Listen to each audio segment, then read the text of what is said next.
centuries ago, the Louvre was a fortress built around the year 1200 by Philippe-Auguste. The Grand Tower was a symbol of royal power.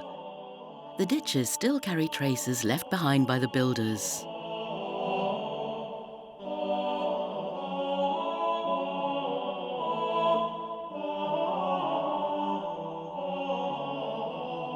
The School of Notre Dame, home to theologians and artists, was a stone's throw away. When Pérotin invented polyphony, music was still characterized by Gregorian chants. 4 centuries later, the Louvre had become a hub for vibrant festivities. Baroque music, here revived by the Ensemble Correspondance, was resplendent.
In the Middle Ages, the Louvre was still a fortress. Louis IX, known as Saint-Louis, embellished it, as this lower room attests. Then Charles V had windows put in and decorated the facades. The music of the troubadours still resonates like a long, deep breath. A century passed, Paris had grown and soon became the largest city in Europe. Yet the French kings, such as Charles VII, Louis XI, and Louis XII, abandoned the Louvre. François I came to the throne and stamped his authority. He had the Great Tower demolished and asked architect Pierre Lescot to redesign the palace. The work had barely begun when François I died. But his memory lived on. In the 19th century, a stained glass window was built in his honor, celebrating his humanist outlook, his culture, and his lavish tastes.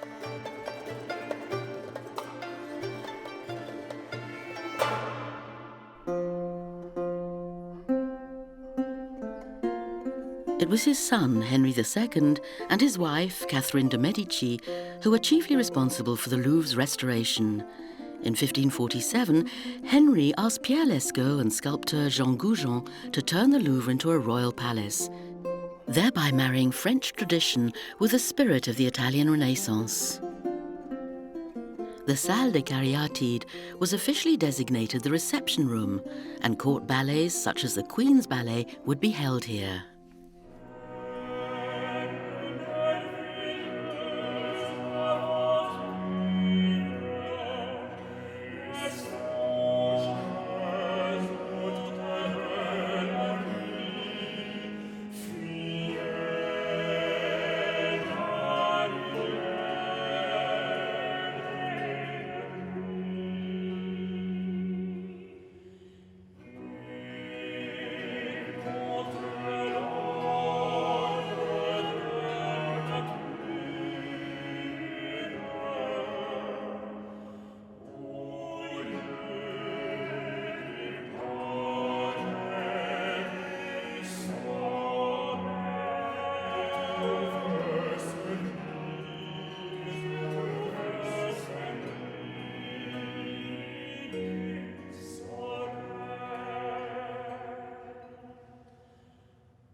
Under the reign of Henry II, as absolute monarchy became stronger, the kingdom's finances became weaker and the repression of Protestants was on the rise. In 1559, Henry II died following a jousting accident. His widow, Catherine de' Medici, was inconsolable. Her sons succeeded one another on the throne, François II, then Charles IX, and finally Henry III.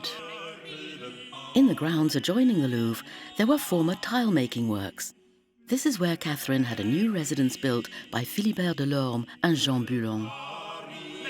The Tuileries Palace.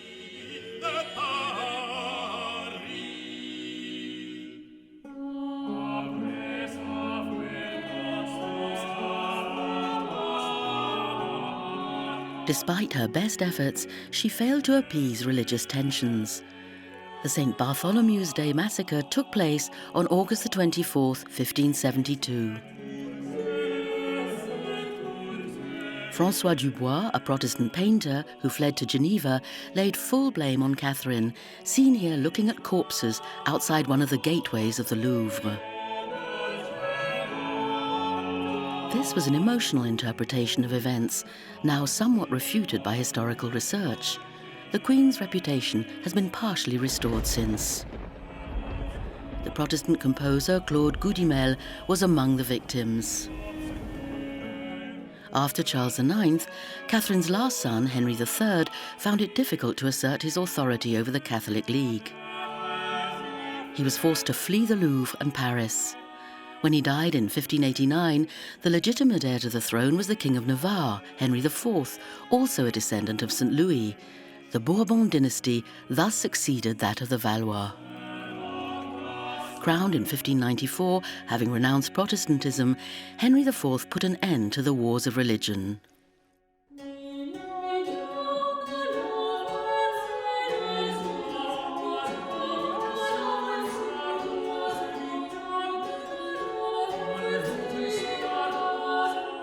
He was a fervent admirer of beautiful women such as Gabrielle d'Estrées. As well as all the arts, he supported poets, painters and musicians.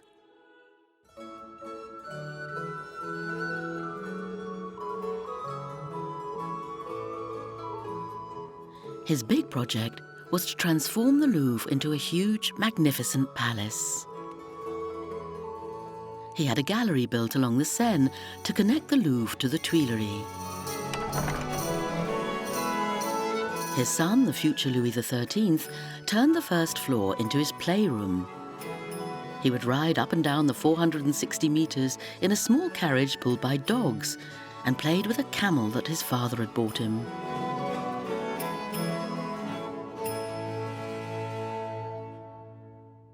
Louis XIII became king in 1610 and was fully at home in the Louvre. He had the Lescaut wing extended and the Pavillon de l'Horloge built.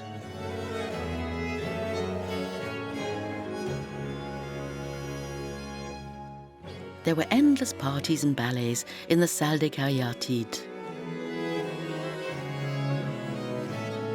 The king loved to dance himself and even wrote Les Gascons, the music for a ballet.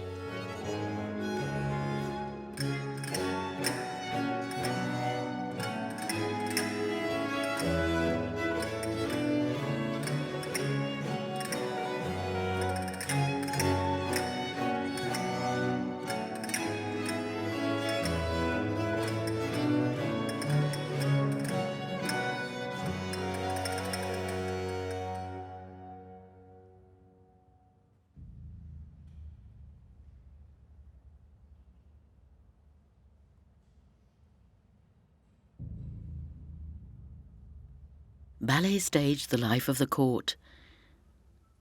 In the Ballet des Triomphes, celebrating the king's victories, there was a procession of the ghosts of dead courtiers.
Louis XIII died, but the ritual of ballets continued. In 1653, in place of the present-day colonnade, the Royal Ballet of the Night took place. From 6 in the evening, the ballet began a show lasting several hours.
After the story of the night came stories of courtly love, romantic interludes, and dream sequences. As dawn broke, the 15-year-old Louis XIV appeared as the rising sun.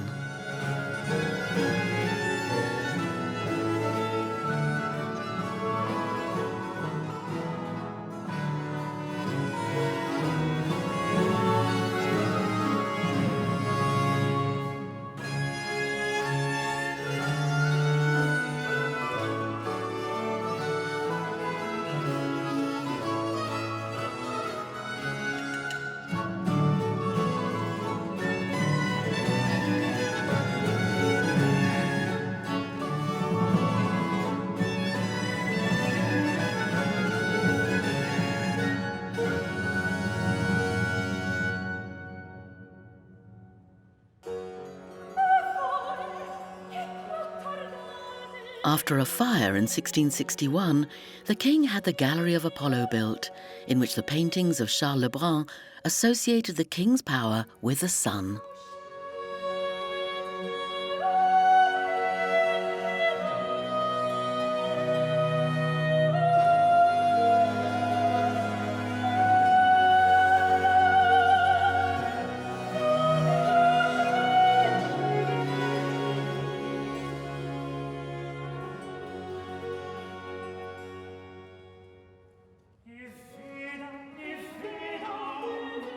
Artists performed at the Louvre. Italian music, in particular that of Francesco Cavalli, was prominent.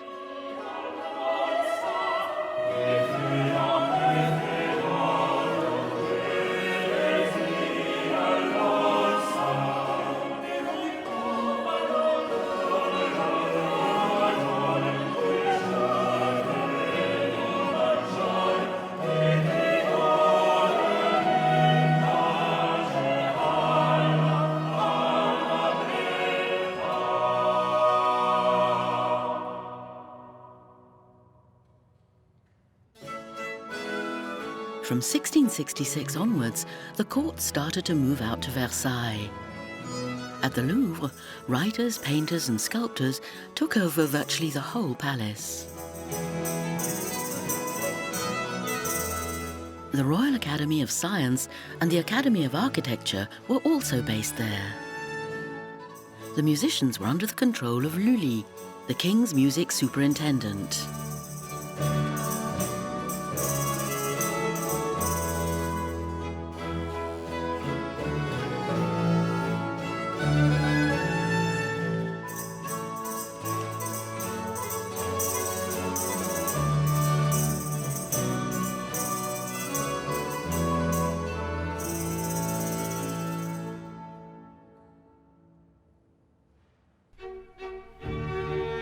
In 1725, a group of musicians created an ensemble that was authorized to give a series of public concerts called the Concerts Spirituels. They played in the Tuileries on the first floor of the central room and met with great success. Haydn's symphonies appeared on the program. It was said that the Queen's Symphony was Marie Antoinette's favorite. In the 18th century, the Louvre already housed some of the royal collections. Hubert Aubert's painting showed how he imagined the Grand Gallery could be laid out.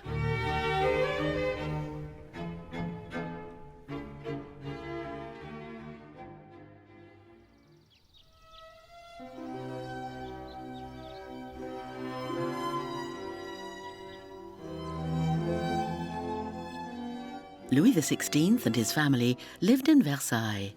Marie Antoinette often made trips to Paris, or she retreated to the Trianon to sing and play the harp.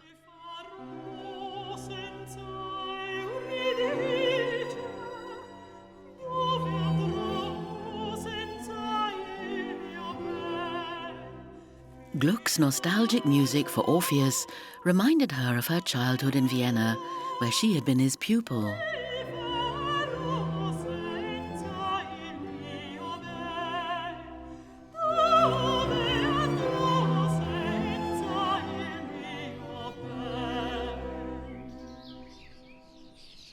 (1789), the outbreak of the Revolution.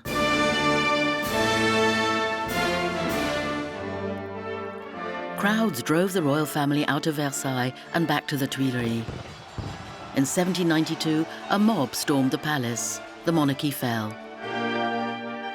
A year later, the Louvre's treasures were put on show for all to see. The Central Museum of the Arts of the Republic was officially opened to the public in the Grand Gallery.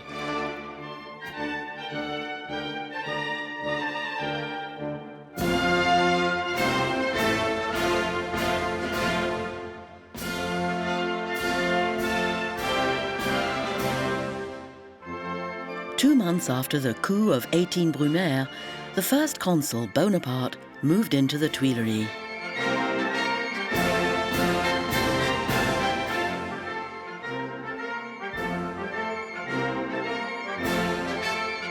He was crowned emperor in 1804. He didn't reside in the Louvre. In the spirit of his role as reformer builder, he chose to bequeath the world's most beautiful museum to posterity. The empire's architects, Percier and Fontaine, transformed the museum. To commemorate the victory at Austerlitz, they built a triumphal arch, the Arc de Triomphe du Carrousel. The name was deliberately chosen as the arch was built in the same spot where in 1662 the Sun King had dazzled the world with a spectacular show called Le Grand Carrousel. Napoleon almost certainly had images of this sumptuous show in mind.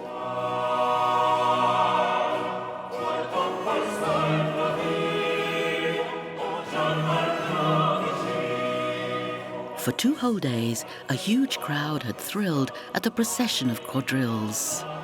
Troops represented a whole range of nations. Louis XIV was dressed as a Roman emperor. Other princes paraded at the head of Persians, Indians, Native Americans, and Turks.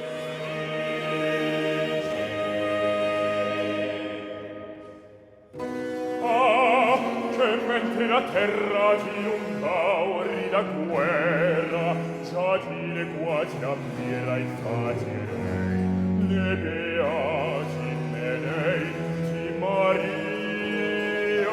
che Luigi.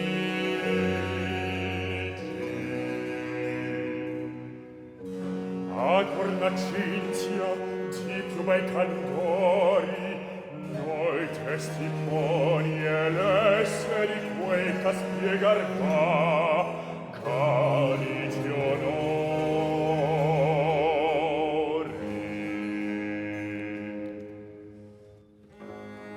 Ed il re feria scende, su dunque, fate,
As with Louis XIV, Napoleon wanted to make his mark on history. He married Mary Louise of Austria, a Habsburg princess, in order to legitimize his status and have an heir. He wanted a sumptuous wedding that would take place in the Louvre.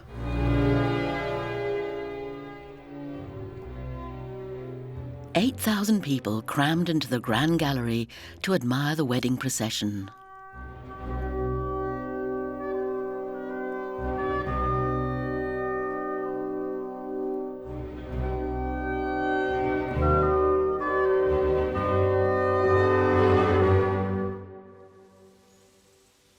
On the restoration of the monarchy, Louis XVIII took residence in the Tuileries, the former palace of his Bourbon ancestors.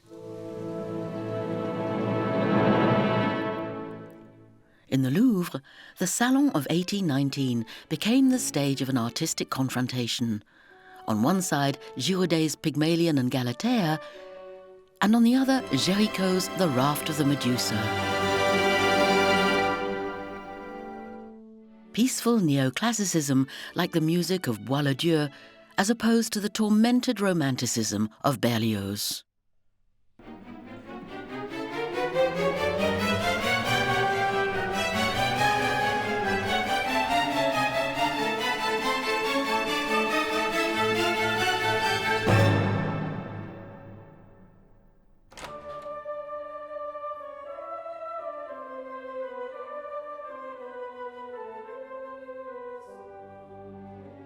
At the turn of the 19th century, the museum increased in size. New sections opened. The Egyptian Museum was created on the initiative of Charles X and entrusted to Champollion.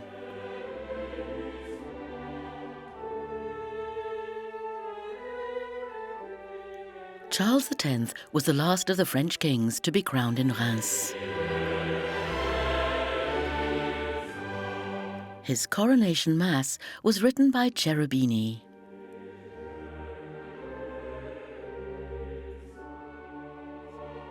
Cherubini, already well known under Louis XVI, was the official composer, and he was decorated by the king at the Louvre, along with other artists such as Ingres, Bois-le-Dieu, and Rossini. Charles X was overthrown by the 1830 revolution.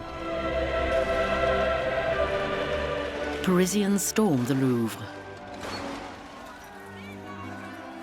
One of Eugène Delacroix's most famous paintings, Liberty Leading the People, was inspired by the insurrection.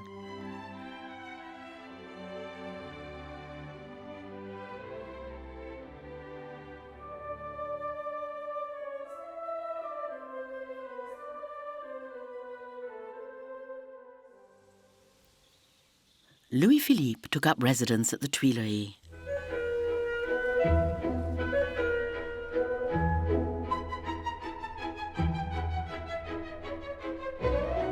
The Louvre was set aside for exhibitions, which often took place in the Salon Carré. The word salon had been in use for a century and is still used today. In 1841, following the christening of Louis-Philippe's grandson in Notre Dame, a large official concert at the Louvre was given. Rossini was present, and the overture of The Thieving Magpie was performed.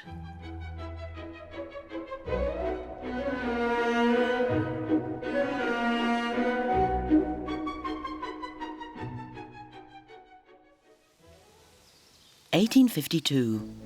On being proclaimed emperor, Napoleon III had the palace transformed. The courtyard was closed in, with the addition of a wing connecting the Louvre with the Tuileries.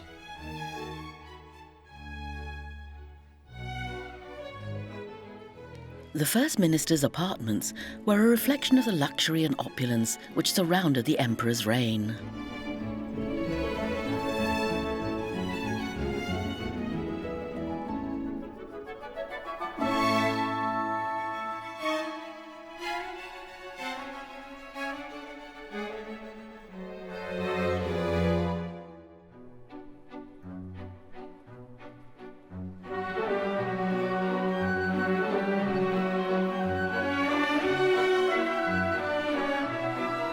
While a Officials came and went in the Louvre's salons.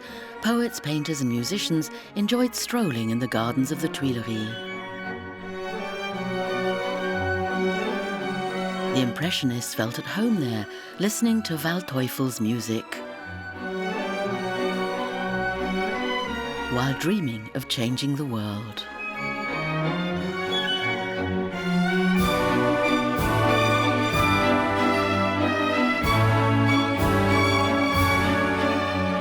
With the fall of the Second Empire, the Third Republic was proclaimed in 1870. Parisians rose up against the newly elected assembly. The Paris Commune was born. Rioters destroyed the symbols of power, including the Tuileries.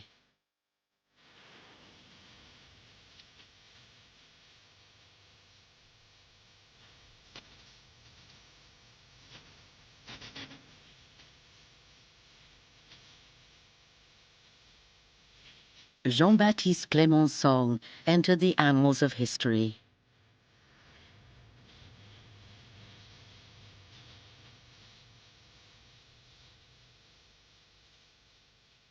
Once the ruins of the Tuileries had been cleared away, the Louvre rediscovered the tranquility of former times, thanks to the court melodies written 200 years before. Grace and beauty dominated.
At the end of the 19th century and turn of the 20th, the museum was resplendent. Claude Debussy was a regular visitor. Souvenir du Louvre is the title of one of his forgotten images.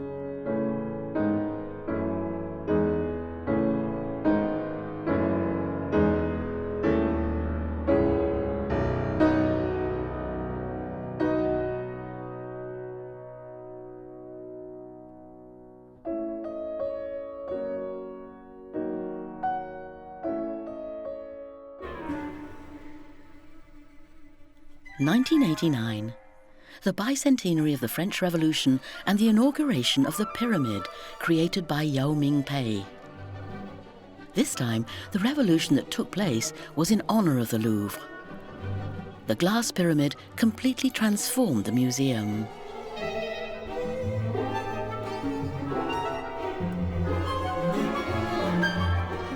In 2008, Pierre Boulez directed the Firebird beneath the pyramid.